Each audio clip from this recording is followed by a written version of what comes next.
Good morning, everyone. This is Mike Bouchet with Carr, Commercial Program Manager. And today we have David Schurk and Danielle Carr with Carrier West. And the presentation today will be on the Needlepoint bipolar ionization technology. We were very excited to have this brought to our attention, and we just wanted to share this with everyone. So the format will be as follows. David is going to take the screen and do his presentation.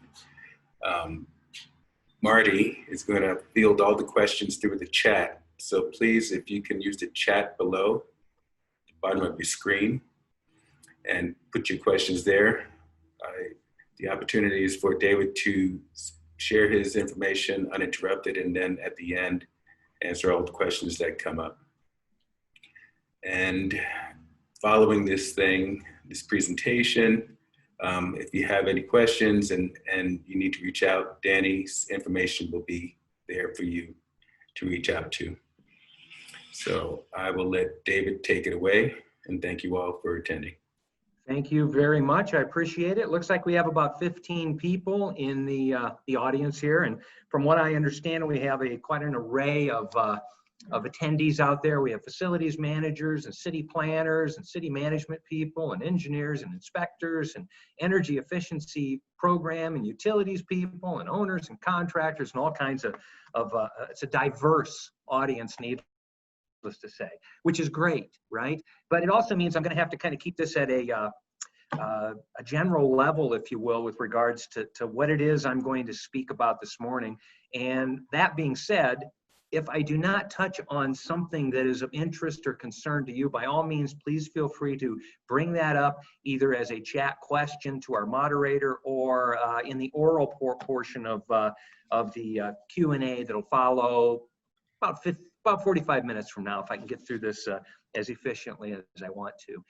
And what we're going to be talking about, in addition to bipolar ionization, is just the overall concept of using the HVAC system or HVAC technology to help create healthy indoor environments. And you'll notice this cover slide that I have, and I'm assuming everybody can see it, that my slides are coming through, and if they're not, by all means, let me know. But you see a young lady sitting in a ray or a beam of sunlight that's coming through the window. And in that beam of sunlight is illuminated a bunch of stuff that looks kind of like fog, right? But what that stuff is actually the particles, the stuff in the air. And some of that stuff is so small you cannot see it until it's illuminated in a beam of light, such as a sunbeam coming in the window, or a vast majority of it is actually so small you don't know it's there until you count it with a particle counter. And the concept is simply this: to have clean indoor environments, we need to make sure that stuff that's in the air isn't there, that we're not breathing that stuff that surrounds us that we cannot see, that needs to either be illuminated or counted or viewed under a microscope to know it's even there, because all of that stuff is things like smoke and allergens and various particulates, viruses, pathogens, everything you can imagine that's in the air is there around us to be breathed in, if you will, as a possible respiratory issue of concern. And it's very important that we clean that air and that we keep it clean. And we're going to be talking about technologies that do that. And in fact, the EPA and the American Lung Association will tell us there are some 18 million to 20 million particles in every cubic foot of air that we breathe in that air around us. And needless to say, that can be an issue of concern. And this was an interesting statement that was made to me by one of my friends most recently with regards to what's going on right now with COVID-19, SARS-CoV-2, and the way the general public is approaching and understanding buildings as they exist today. And that individual told me that after 4 months, every citizen has become an expert on asepsis measures, right? They've talked about wearing masks, they've talked about social distancing, they've talked about washing hands. I'll talk about some other things in a slide or two that are of importance. But the bottom line is that in order to provide more confidence to workers, and not only workers, but staff and patrons and customers and spectators, whatever it is your building's catering to, it will be necessary to surprise them with new technologies, things they've never heard of, and most importantly, things that do work and go beyond satisfying the authorities' requirements. And I think what he was trying to tell me in this simple statement was simply this: we've been doing things a certain way for a long time, right? And I'm not saying that it's wrong. A lot of it is right. But what we are doing with regards to creating healthy buildings, if you will, has led to a multi-billion-dollar sick building industry that's been there every year. We are not necessarily creating the healthiest environments inside buildings, and we need to look at doing that from this point forward. We should have done it in the past. We've been doing things the way it's always been done, and I don't think a general public is going to accept that anymore. We know buildings aren't overly healthy to start with, and they're even less healthy now with regards to our issues with SARS-CoV-2, the virus that causes the disease COVID-19. What I am going to talk about is definitely a balanced HVAC system approach. I believe in that, balancing the HVAC system to be as optimized as it can be. And that includes things like proper ventilation, as we see up here in the upper left-hand corner. And that would be the number of air exchanges that are occurring in the space, and the amount of outdoor air that I bring in that's considered fresh and clean to help dilute the space of various pollutants, as well as filtration, the proper MERV efficiency of filters that's needed to pull the stuff or extract the stuff out of the airstream that passes through them with ventilation to the HVAC system. And in addition, proper building relative humidity. There are a lot of studies that have been done, not only in the past, but more recently, that indicate a 40 to 60% relative humidity range maintained in the building is optimum from a standpoint of our response, our immune system response to distresses in the environment, as well as its ability to help inactivate certain respiratory viruses. How long they live and how effective they are can be profoundly impacted by relative humidities, with the optimum points being somewhere between 40 and 60%. So just keep that in mind. And then in addition, down here in the lower left-hand corner, balancing the HVAC system approach, or bundling it, are combining advanced indoor air quality strategies and techniques that make each of these individual components, ventilation, filtration, and humidity, even more effective, even more efficient than they are alone or in conjunction with one another. And at the end of the day, what I want to do is try to create an HVAC system that contributes to what I call indoor social distancing, or HVAC system distancing. And I'll talk about what that is in the next slide. So what we have here are a couple of pictures, and within the red confines of the picture on the left and the graphic on the right, it kind of defines the traditional Center for Disease and Control and World Healthcare Organization scenario of airborne viral transmission. And I'll walk through this real quickly. You can look at either the picture or the graphic. They're both the same. And what we have, I'll start with the picture, is an individual over here on the right-hand side who is infected with what could be SARS-CoV-2, could be the common cold, could be a MERS, a SARS, it could be influenza, it could be anything that would be considered a virus or disease that can be transmitted via airborne fashion. And this individual is either coughing or sneezing or talking or breathing, and he is emitting to the environment respiratory aerosols, which are fluids, saliva and mucus, which contain all kinds of things like bacterias and funguses and viruses and various, it's a cesspool of possibly infectious aerosols, which are liquids that are emitted to the space when that individual, again, breathes, talks, coughs, or sneezes. And based on the size of these particles, a couple of things can happen. If we have an individual in close proximity to those particles, which may contain viruses, that individual can become infected. And it's pretty easy to see here graphically and pictorially how that can occur, right? A couple of things can happen. The larger particles can fall off onto a surface. They can remain as a liquid on a surface, and they can remain infective with SARS-CoV-2 material for days if they don't desiccate any further. And if I come up and touch that, and I touch myself, or I touch someone else, or I touch another object, then transmission can occur via that route. What also can happen is with these particles, depending on size, if they're large enough, they will travel a certain distance. The CDC recommends maintaining a distance of 6 feet from other individuals as a method of helping to eliminate or limit airborne viral transmission. Well, I'm here to tell you right now, a sneeze can travel approximately 30 feet at about 200 miles per hour. So if that individual is in that proximity of me in an indoor environment, it's very possible that transmission will still occur. The bottom line is, if I'm close enough and the particles are large enough, I may inhale those, I may breathe those in, they may enter my respiratory system, and I may become infected. All right, and that's kind of, again, the traditional WHO and CDC model. That's why they're saying wear masks. That's why they're saying stay apart. That's why they're saying wash your hands. And that's kind of the way that they say airborne viral transmission can occur. And that's absolutely correct. It most certainly can. But what's also a consideration is something that they have not talked much about up until recently, are what I show at the top and the bottom of that slide. And that is what's called droplet nuclei. And what those are the really, really, really small particles that you don't see here. You cannot see them. They have to be counted with a particle counter. They are so small that they can remain airborne in the environment almost indefinitely. And by that I mean almost forever.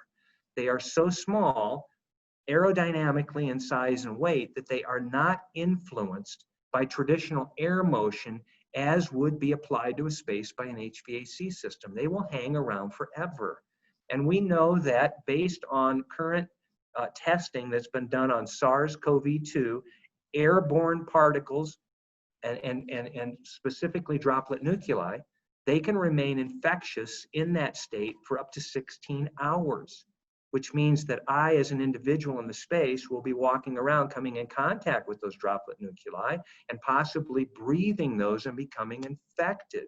And what we need to do is look at a system through HVAC social distancing that helps eliminate this issue of concern at the top and at the bottom. Now, there's not much I can do about what's going on in the red boxes with an HVAC system, right? I cannot stop someone from walking up to me and coughing or sneezing or breathing or talking in my face.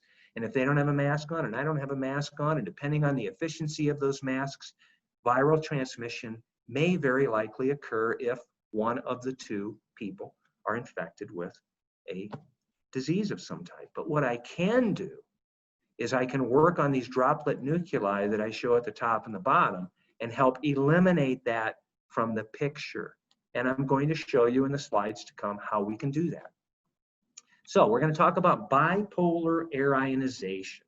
And we're going to talk more specifically about needlepoint bipolar air ionization. All needlepoint is the way the ions are made. It's a specific process. It's a patented process that, in my opinion, is superior to the other bipolar air ionization technologies. And we'll talk more about that in a little bit of detail to come as follows. But let's talk, first of all, talk about what is an ion so we get everybody on the same page. An ion is simply an electrically charged molecule or atom in the atmosphere, right? And everything in the air, for the most part, has a charge to it. It has an electrical potential. It is either positively charged, it is either negatively charged, or it is neutrally charged, right? And Mother Nature, if you will, actually creates ions in the outdoor atmosphere through all types of various natural and artificial sources and energy inclusions that occur in the environment around us. Things like lightning strikes, things like the sunlight, interaction with UVC in the environment, shear forces and interactions between water and waterfalls and plants and all kinds of cosmic forces that occur in the environment actually ionize or impart an energy charge to those particles that are in the air we breathe. And where the particle counts are the highest, the ion counts are in abundance, are where the air is the cleanest. So for example, at the top of a mountain or at the seashore where the ocean meets the sand, the ion counts are actually higher there than they are in other places. And I can actually measure that. I will show you a picture of a handheld ion counter that I actually own. And I'm a little bit of a nerd when it comes to this stuff. So I take it with me on vacations. And when I go somewhere, for example, Pikes Peak, or I go out to California and I'm spending time on vacation at the ocean, where I go to breathe cleaner air, I take ion counts and I write them down and I note the date and the time and the altitude and all that kind of stuff. And what I typically will find, for example, where that air is the cleanest our ion count somewhere in the area of 3,000 to 5,000 ions, charged particles, per cubic centimeter. So it's a very, very small quantity of air that contains a very large ion particle count. And as I work my way inland, as I come into the urban environments, for example, downtown Denver, for example, I may have ion counts there somewhere in the range of about 400 ions per cubic centimeter. So you can see there's been a considerable reduction in the ion counts where the air is the cleanest to a more urban environment where the air is more polluted, where we haven't polluted it as mankind. And the reason for that is that these ions are put into nature to help clean the air, to help rid it of certain pollutants. And I'll talk about how that works in a couple of slides. And you'll find that most interesting, I think. But the point is that then when I come from downtown Denver into a built structure, such as an office building or a restaurant or a school or whatever the case might be, where the air is actually more polluted than it is outside, those ion counts will reduce even further. And it's not unusual at all to see ion counts inside an office building, for example, at a density of about 100 ions per cubic centimeter. So I've gone from 3,000 to 5,000 where the air is the cleanest, to 400 in the outdoor urban environment, to 100 in the indoor built environment. And all I do with bipolar air ionization, more specifically needlepoint, because that's the way we do it, is I just impart an artificial charge of ionization to the indoor air to replicate or duplicate the ion counts where the air is the cleanest, so that now the indoor building can fight pollutants like Mother Nature does outside and make those indoor environments much cleaner. And I'll talk again about what those ions do in the next slide or two. But it's important to understand that it's nothing that Mother Nature herself doesn't do. I'm just imparting an artificial charge of ionization to the indoor air to make that air more capable of cleaning the pollutants around it. So let's talk a little bit about how that works. One of the things I do by bipolar, that means I'm both imparting positive and negative charges to the air as it passes through my ion field with my product, is to create bipolar ions, positively and negatively charged molecules and atoms that then move out into the space, all right? They're conveyed through the ductwork into the built environment or into the space. And we remember, I remember as a kid having a magnet, right? And I had a positive and I had a negative magnet. And I loved how they clicked together. They would attract one another based on polarity. And what I'm doing by charging these particles that go out into the space is understanding that everything in the air is either a particle or a gas, and it has a charge. I'm allowing the positives to attract to the negatives and the negatives to attract to the positives and agglomerate. And what I mean by that is they clink together. Attraction, attraction, attraction, attraction, attraction, until what was a very small particle, which a virus can be, in a space that could not be influenced by air motion now becomes larger than it was individually. And as these particles agglomerate, they now become bigger to the point where I can influence them with air motion by the HVAC system, and I can either exhaust them from the space or I can pull them back to a filter that before the particles weren't getting to. I was the filter in the space breathing the air. I now can get these particles large enough to be moved back to a filter, and because they're larger, the filters are more efficient than they were before. It's easier for that filter to catch a larger particle. And what I'm doing is ridding the environment of everything that's there that I don't want there. So in theory, what I'm doing is taking that beam of sunlight that before illuminated the particles that were too small to be moved out of the space, and I'm agglomerating them and moving them so that now that sunbeam will be much, much more clear. And that's the beauty of this technology. And in my opinion, it does other things. I'll talk about that. But this is the holy grail, if you will, about how this technology works. And in fact, it's the same technology that I've been applying for almost 40 clean room designs, pharmaceutical clean rooms, healthcare clean rooms, food processing clean rooms for silicon chip manufacturing. Those facilities where they need to have really, really, really clean air to make sure that their product or process comes out the way it should, right? And in my opinion, you know, the most important product that we have are individuals inside office buildings, or kids in schools, or people sitting in stadiums watching sporting events, or whatever the case might be. Those are incredibly important products for us to safeguard. And up until this point, we have not considered our built commercial indoor environments to be as important as the clean room environments that I just mentioned. And how do we make clean rooms clean? Well, we increase ventilation. That's one thing ASHRAE is talking about doing right now for all buildings based on COVID-19. We improve filtration, or we increase the efficiency of filters to be able to do a better job at extracting the stuff in the airstream if we can get it back to the filters.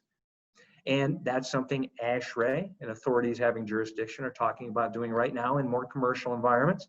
And then we add ionization to clean rooms to help agglomerate the particles, to help make them bigger, to help get the small ones that we could never move with ventilation or filtration back to the system to be able to be extracted or expelled. And that's exactly what we do with Global Plasma Solutions, Needlepoint bipolar air ionization. Is we have just created a technology. We have made it scalable. We have made it cost effective to be applied to commercial applications. So we can now make all buildings, commercial and residential, more like a clean room. There are some studies that have been done with regards to air ionization that show profound effects in the efficiencies of N95 and R95 type face piece respirators, which are basically filters that we wear on our faces. And think about it. If the particles in the air are larger, it's easier for these filters to extract those particles and hold them versus passing through. And we all know, we're wearing these little 5 or 10% efficient masks that some of them are homemade. It will make those more efficient as well. So not only does this ionization technology go a long way to rid the space of particles, but it also helps protect workers in the space that are wearing these PPE and in direct contact with individuals. It's just another social distancing tool and another way to help create a situation where the HVAC system can actually be a proponent of that methodology. So let's talk a little bit more about what these ions can do, because I've imparted an energy charge to them. They have the potential and the capability of doing a lot of things. One thing I can do is I can break down volatile organic compounds. Volatile organic compounds are typically things that have an odor to them. For example, when you open a can of paint and you get a whiff of that paint, you don't see anything, but you smell it immediately. Those are volatile compounds that have evaporated into the air that we are now breathing, right? And it stinks and it's not healthy. That's one example. Another example of a volatile organic compound could be ammonia over here on the left-hand side. Ammonia is NH3. I like to use ammonia simply because that is a byproduct of us as humans. It's body odor, as an example. And formaldehyde, CH2O, is another volatile organic compound of many that we find inside buildings. Formaldehyde comes in most building products that have adhesives and glues and elastomers and things of that nature. So we build these beautiful buildings. We bring in all this stuff that off-gases pollutants, and then we increase the outdoor air to bring in fresh air to help dilute or flush the space of all the junk we bring in. Well, it might make more sense to put a technology in that can actually break them apart or pull them apart from an energy perspective, covalent bonding, in the space. So what I can do with ammonia, again, which is NH3, is I pass it through my ion field, I can pull it apart, and because of that, it breaks down into its individual constituents of hydrogen and nitrogen, which then regroup into, for example, nitrogen gas or H2O. So it starts as an objectionable gas, it's broken down and then can regroup into a more desirable or prevalent gas that's already in the atmosphere. Another example being formaldehyde, CH2O. Formaldehyde's a carcinogenic molecule. Not only does it smell, but it can cause cancer. I can take it and break it down into its individual components of carbon dioxide and water vapor. Not an issue, not a concern anymore. And I can do that with some 750 VOCs, various VOCs. I have a partial list here of some of the more common ones that we find inside of built environments. But the important thing to understand is because of my needlepoint ionization technology, I create ions at an electron volt potential of 12, no higher. Oxygen, as you can see down here, has an electron volt potential of 12.07. Because I don't interact or oxidize oxygen, I do not create ozone, which is O3. And because of that, my product is ozone-free. And that's very important when you apply any electrically powered air cleaning or indoor air quality technology to your indoor environment. You must make sure that it does not create ozone, because ozone is recognized as a toxic gas. Ozone is a respiratory irritant, and ozone may create a less healthy environment than what you start with if you generate it into the space for occupant exposure. We are assured through science, through the engineering and technology of our product, that we do not interact with oxygen, and that's why we don't then interact with any VOC or molecule that has a higher than 12 electron volt potential. But there is a broad list of things that we do remediate based on their electron volt potentials. And that's very important from a safety perspective and from a liability perspective for you as a building owner or a business owner or a building occupant or a specifying engineer that's recommending products, to make sure that you've crossed the T's and dot the I's and vetted the product from a standpoint of ozone production. In addition, because these ions have an electrical or energy potential to them, I can actually inactivate, if you will, living pathogens, bacteria. Let's take a mold spore, for example. What I do with these ions is I cluster around that mold spore, and there are millions of mold spores in the air we're breathing right now.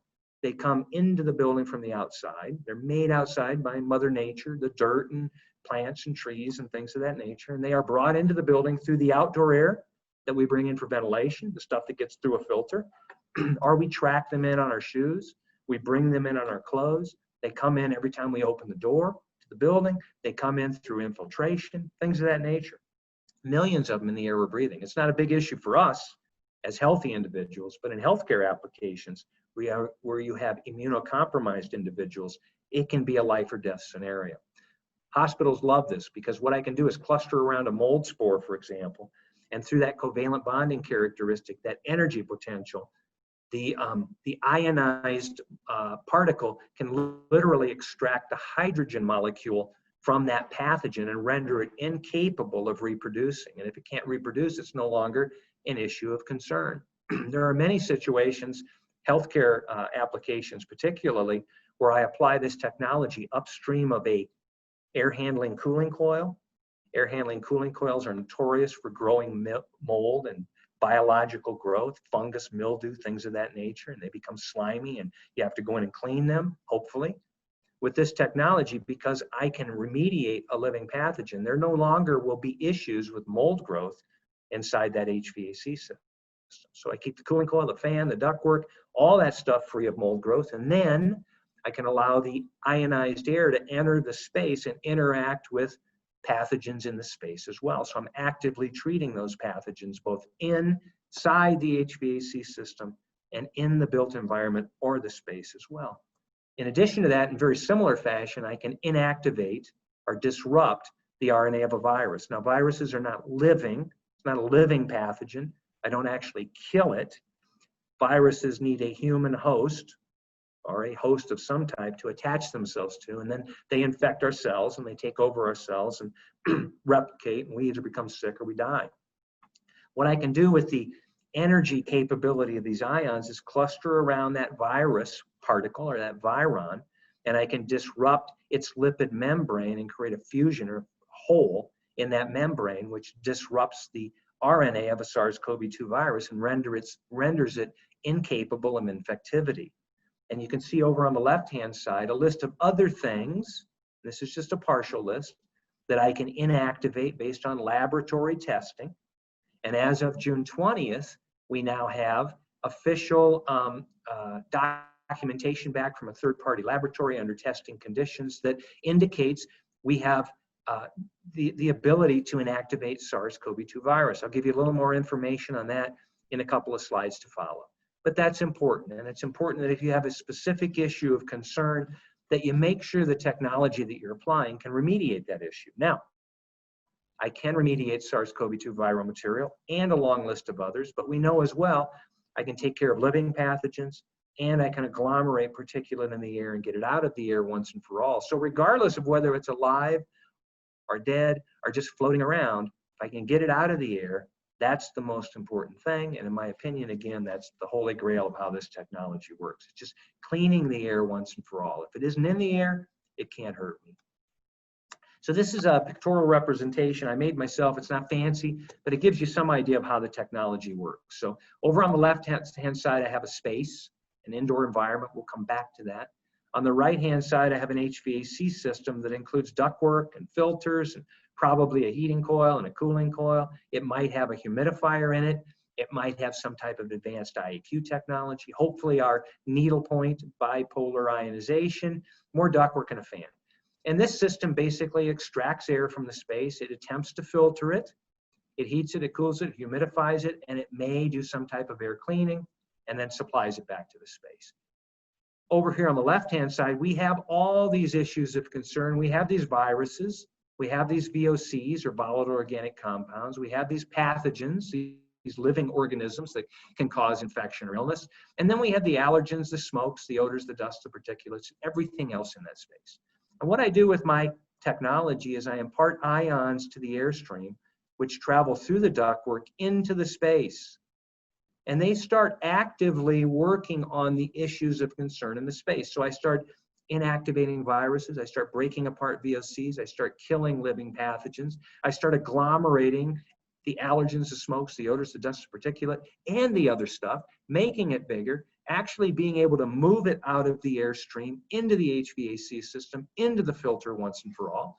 And I can either extract it there, or I can continue this process until I've treated the air and the surfaces continuously to create a much healthier environment that has a much greater chance of having those issues of concern being ridded from the space once and for all. I hope that makes sense. This is just a cover slide, if you will, of our recent SARS-CoV-2 viral testing specific to SARS-CoV-2, specific to that virus that causes the disease COVID-19, showing under laboratory conditions a rate of reduction of 99.4% in 30 minutes in the test chamber. And that testing was done basically to replicate, if you will, the interior of a commercial airliner fuselage. And that's the reason that GPS was allowed to get a hold of SARS-CoV-2 viral material. You don't just order it on eBay or through Amazon. It's got to be given to you by an entity that has a desire for you to do testing. And we were allowed to have that product to do some testing for the FAA with regards to its effectiveness inside commercial airliners. And there's reasons for that.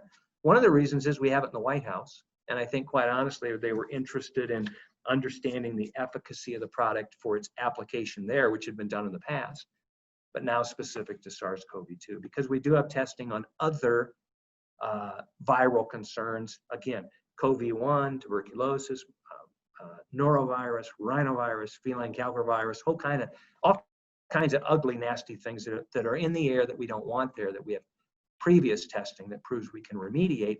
Now we know conclusively SARS-CoV-2 can be added to that list. In addition, this technology can be used and has been used in the past to be able to dial down the amount of outdoor air that you bring into your building to ventilate the space, to provide dilution or to help get rid of those issues of concern that are there. And based on ASHRAE and standard 62.1 and the way you go about calculating the amount of outdoor air that needs to be brought in, there's two ways you can do it. The ventilation rate procedure simply says X number of CFM per person. So for example, in a school, you might need to bring in 15 CFM per kid to help ventilate the space, assuming the outdoor air is cleaner than the indoor air. That's the way they do it.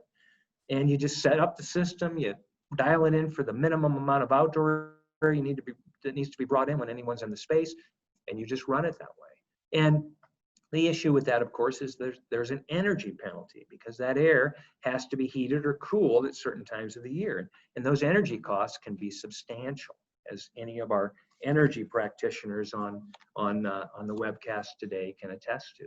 There is an alternate methodology in that standard. It's called the IAQP, or the Indoor Air Quality Procedure, that simply says if you are installing an indoor air quality technology or an air cleaner, that can make the indoor air as clean or cleaner than the outdoor air, then you can dial back the amount of outdoor air you bring in and increase the amount of return air, because in effect, it's clean air and it's still going to dilute the space.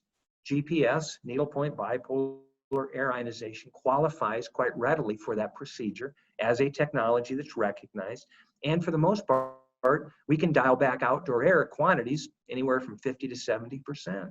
I can take a school, for example, that would have been at 15 CFM per student, and I most usually can dial that down to about 5 CFM per student. Reduce the outdoor air, increase the return air. Now, I'm not suggesting we do that right now. There are many authorities, cognitive authorities, ASHRAE, ASHE, and others that are recommending we increase the amount of outdoor air that we bring in right now. I don't suggest we go against their recommendations at all.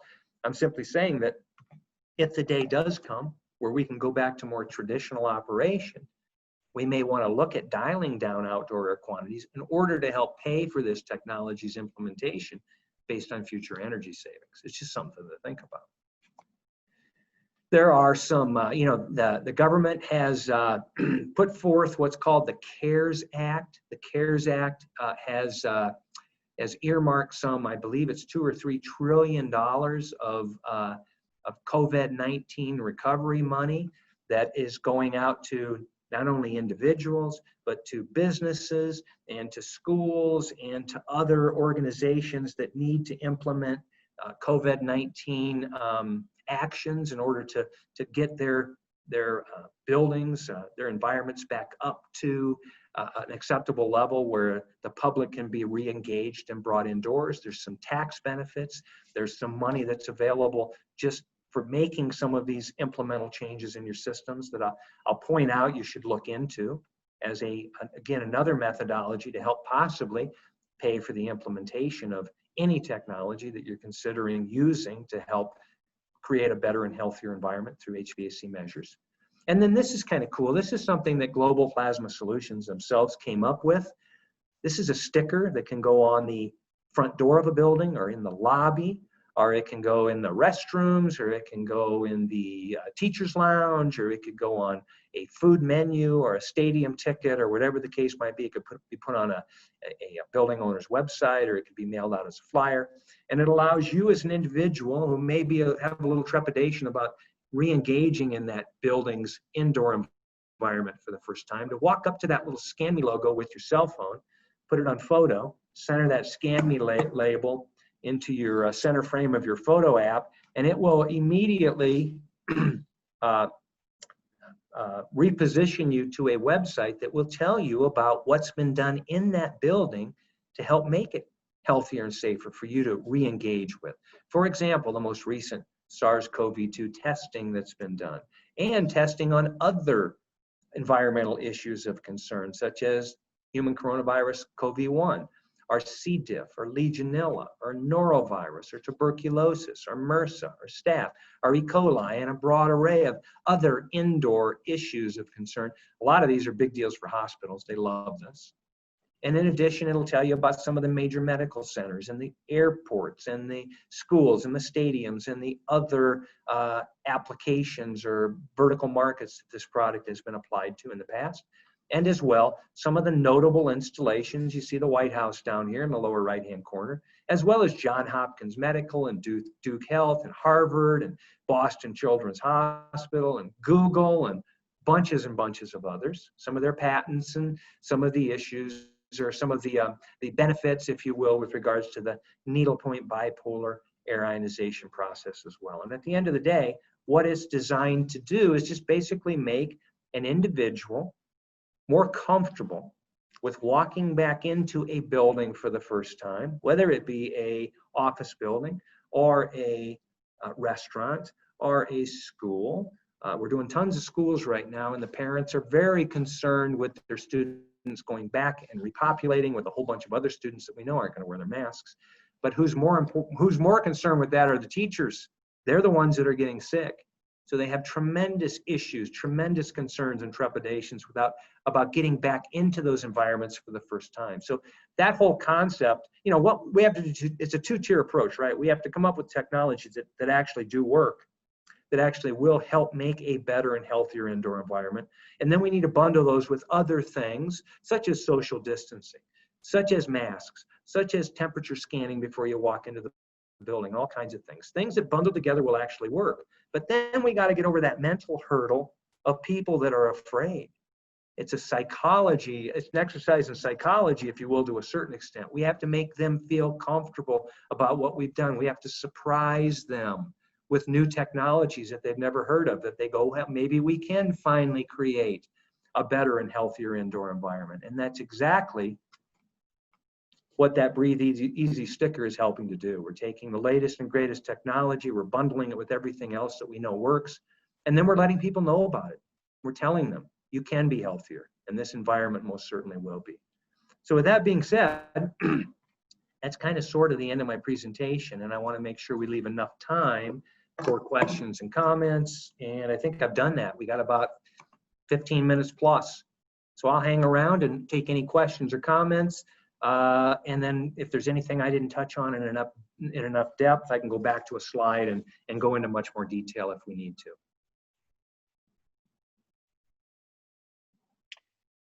Mike, it looks like you might still be muted.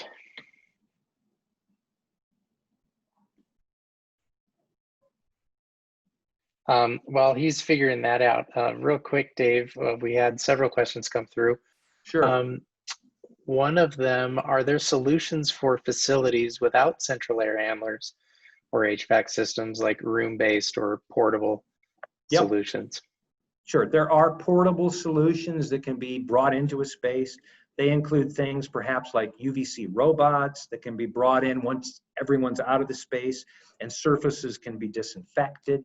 And that's typically used in hospitals when they turn over a patient room, for example, and they want to make sure that patient room is as clean as possible before the next patient comes in. The problem, of course, is if someone then comes in after that and pollutes the space, then you've got to do it again. So it's not a practical solution from a standpoint of staying ahead of the game, right? Then there are portable air cleaners that circulate air with HEPA filters and technologies embedded that can be brought into a space. And those can be allowed to circulate air in the individual space, right? So it will have the IAQ technology and a filter and a blower built into it. Those can be somewhat effective as well. And then this product, this particular GPS technology, can be applied to those quite easily, quite readily. And for the most part, if you can get a blower, if you can get some air movement in the space in one way, shape, or form, the needlepoint bipolar air ionization can be implemented as a part of that portable solution to make that solution, bundle it, and make it even better than it was before you wheeled it in the door. Does that make sense? It's quite readily applied to most, if not all, central or traditional HVAC systems. We have a product that will fit, for the most part, everything from a window unit or a PTAC, like you might see in a nursing home, or a furnace, or a blower coil, or a rooftop unit, up to the largest, huge air handling unit that might serve, for example, a stadium or a hospital. We can fit products into all of those types of more traditional HVAC systems as well. Great. And real quick, David, as a follow-up question on that was, can you forward any CARES Act tax benefit resources? Yeah, I'll go back real quickly to this one.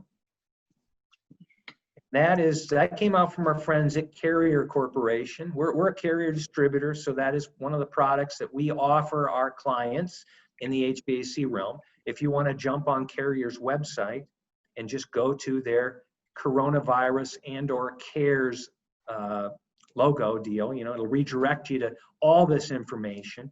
And I'm no tax expert by any means, but it can get somewhat involved, but the benefits, the financial benefits, can be quite substantial. So I would redirect you to there. And again, if you just enter in CARES Act, you'll get all the information you want right off the internet, right from the government themselves, which can be really confusing, man. Great. And I guess dovetailing off of that, how much do these systems typically cost? Is there a way you can give us a ballpark figure per square foot or per facility? It really depends, of course, on how big the facility is, what the facility is, what they're trying to accomplish, what type of equipment they have installed. We have some devices that can install in an HVAC unit, a more traditional HVAC unit like you might see in a home, or a light commercial application, for example, installed for under $2,000. And maybe Great. substantially less than that, depending. Now, Okay. there are larger systems that, of course, are more applied, and those get a little more expensive, but this typically doesn't break the bank, and that's the beauty of it. It's a very affordable solution. Does that include the Aspen effect, David? Yeah, Just the clean kidding. air. No, the contractor pricing up here can be a little Oh, outrageous. Yeah, it all depends, of course, on where is the unit, how hard is it to get to, what has to be done, how does it have to be wired, how's it got to be located. All of that comes into play. But the bottom line is, depending, it can be very affordable. Great. Okay, next question, if you're ready. I am.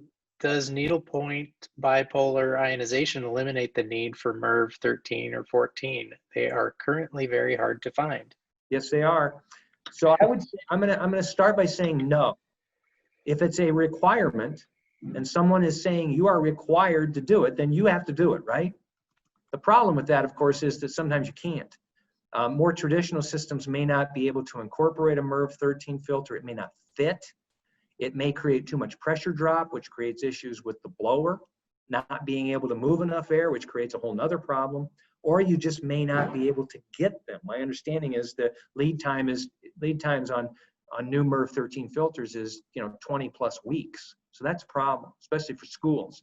Now, ASHRAE, which is the American Society for Heating, Refrigeration, and Air Conditioning Engineers, which creates all the codes and standards that schools are designed to, has come out with their guidance for reopening schools and universities. And it says, increase ventilation if you can, add MERV 13 filters if you can, do some other things if you can, and if you can't upgrade efficiency on filters, consider ionization, because they know ionization will agglomerate particles, make them bigger, and make a less efficient filter more effective at extracting the stuff out of the airstream. So that's a viable option. And you should be doing it anyway. Even if you can upgrade to MERV 13 filters, even if you can increase ventilation, I think hopefully I've conveyed the benefits of bundling that with ionization and making all of that more effective, much better at creating a healthier and cleaner indoor environment. Great. How about maintenance, David? What level of maintenance is required and what does that look like? Some of the products, this one here, let me get my arrow working. Hopefully you can see that. This one here is called our FC48. This is called our DM48. Those products are sized to handle a capacity of approximately 4,800 CFM, or about 12.5 tons of cooling capacity. Those are actually self-cleaning. So once you install them, and they do install multi-voltage, either 24, 110, 208, 230, I think even 277 volt, any voltage, typically less than an amp of power draw. Once you get them installed in the system and you shut the door, they're self-cleaning. You can see the ion emitter tips here on the left, on the right, and the left-hand side of this device, which again fits inside. Typically, it locates at the blower of a HVAC device. It comes with rare earth magnets. You can clip it to the metal blower casing, wire it up, and you're done. And the emitter tips are carbon fiber needles, therefore needlepoint bipolar air ionization, and they can, over time, cloud or collect dust. So in the past, they needed to be cleaned off or wiped off every now and again. Whenever you perhaps changed an air filter, you'd go in and wipe the tips off to make sure that they were clean and emitting as many ions as you possibly could. And they thought, that's kind of silly. Why don't we just put this little windmill on here? And this windmill is programmed to circulate every couple of days for a couple of times. And what it actually does is wipe those emitter needle points off so that they remain clean. So this is a maintenance-free product. Once you install it, once you close the door and walk away, there's nothing else you have to do to maintain that product. It's self-cleaning. That's really cool. And they last 10 to 13 years. Plus, I've had them in all of 13 years, and then some. It's electronics, it's electronics, and there's not much to it other than that. And electronics are relatively, I mean, you bring your plasma screen TV home, you put it on the wall, you turn it on. If it runs, it runs, and it runs, and it runs, and it runs, and it runs forever.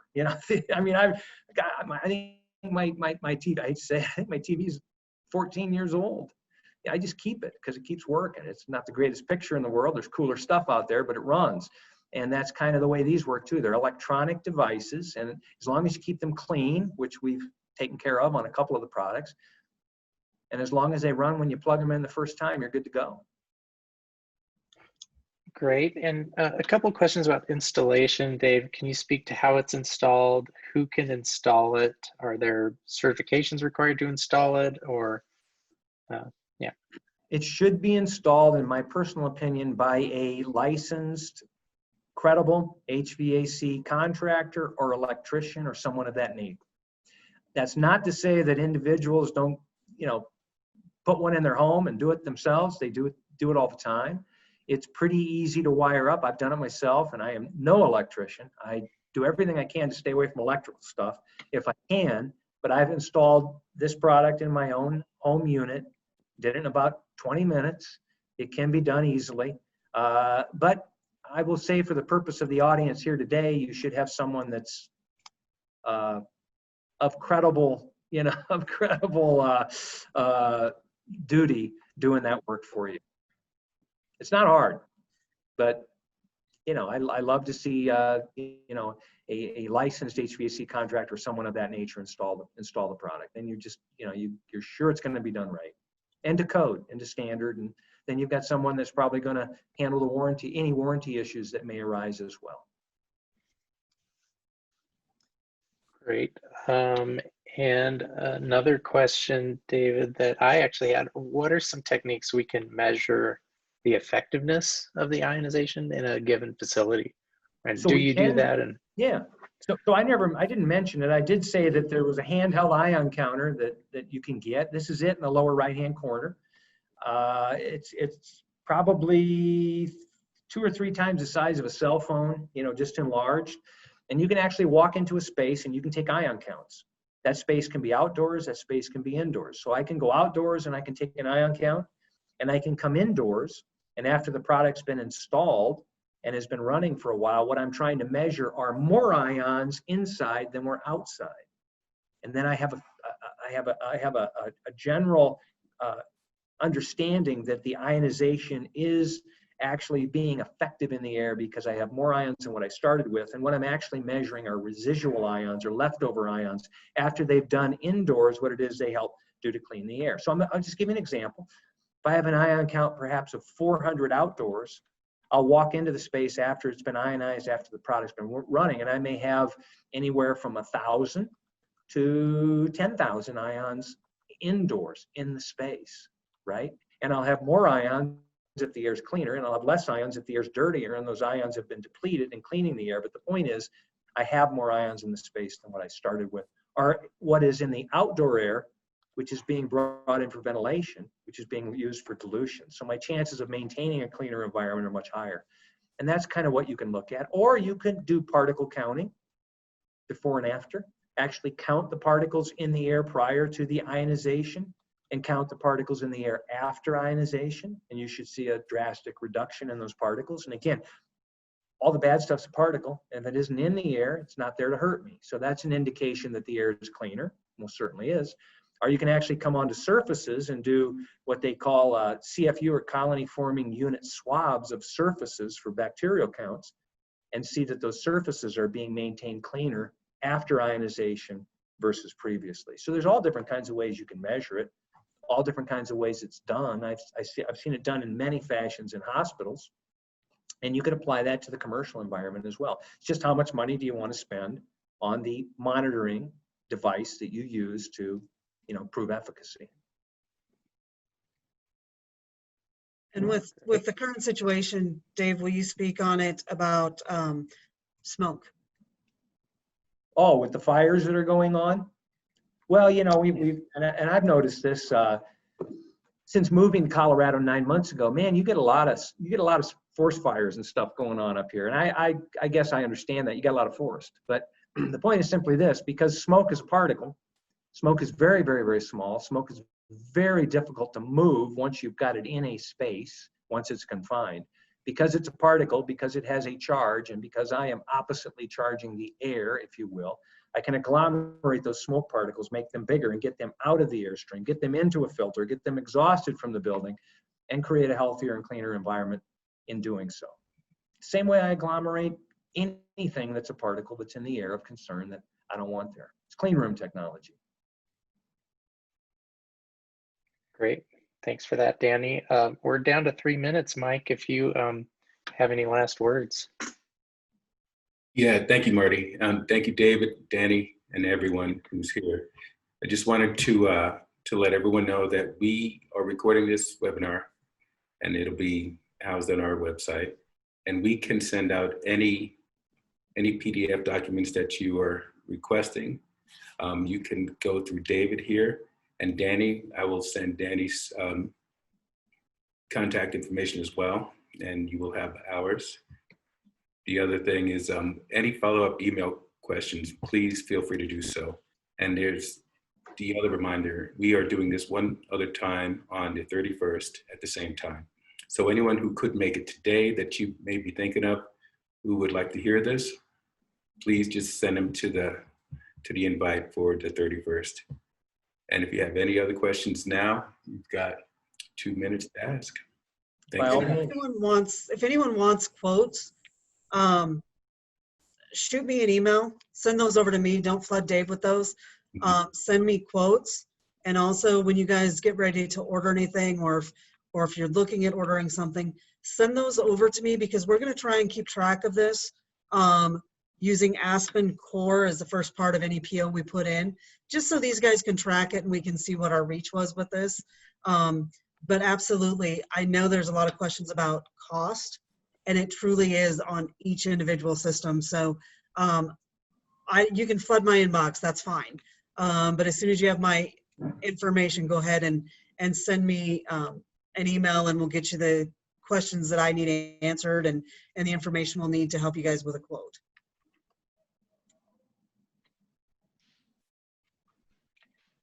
Dani, do you mind if I put your email address here in the chat? We've got some people wanting to get in touch with you. Not at all.